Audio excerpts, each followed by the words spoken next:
What's happened tonight is Boris Johnson put to Parliament a vote to trigger a general election under the Fixed Term Parliaments Act. That legislation, passed in 2011, requires a two-thirds majority to allow a general election to take place. In fact, he only got 299 votes. He needed over 430, so he was well short of that. So that will not trigger a general election, and that's leading him now to think about coming back to Parliament later in the week under different provisions to try to win under a separate attempt to trigger a general election.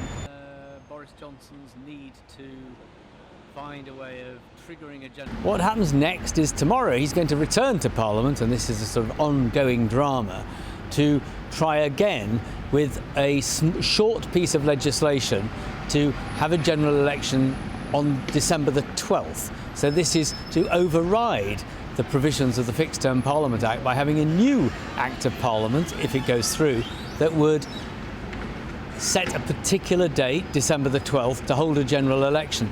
And in doing that, that would only require a simple majority, not a two-thirds supermajority. For the proposed general election, if he's 100% certain.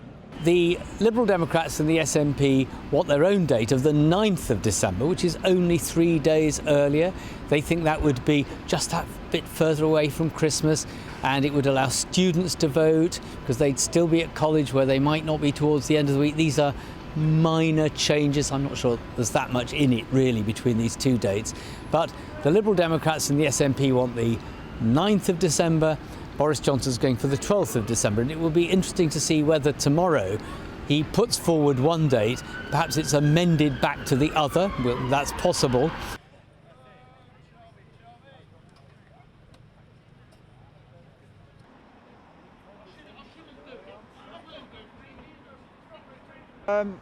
Well, to be honest, it's quite a letdown to what we expected. He promised that we would leave on the 31st, and now he has gone back on his word, and we are here to make a stand against that.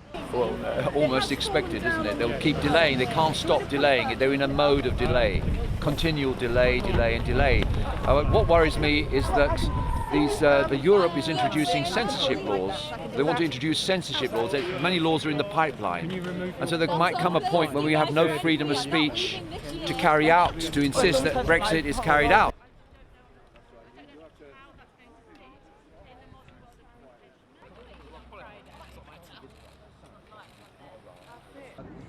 For me it does, yes. I think it does. There's still hope that perhaps they might... I wake up one morning and they've just revoked Article 50, which I think would be the easiest thing. Because quite frankly, Boris Johnson keeps on saying, let's get it done, let's get Brexit done, and it's not going to be done by signing the agreement or coming out of the EU, because then I think the big business of trying to get a trade deal will start, and I think it will take years. I'm obviously glad about it, but it mustn't be wasted. I mean, we're in a... However you look at it, we currently live in a very divided country, and that is not good. It is not good we live in a divided country. I've never known this country so divided. And that's not a good thing, because we have to live together. And I would like a referendum to give the idea that people could be informed about what they're actually voting for, rather than be airy-fairy concepts.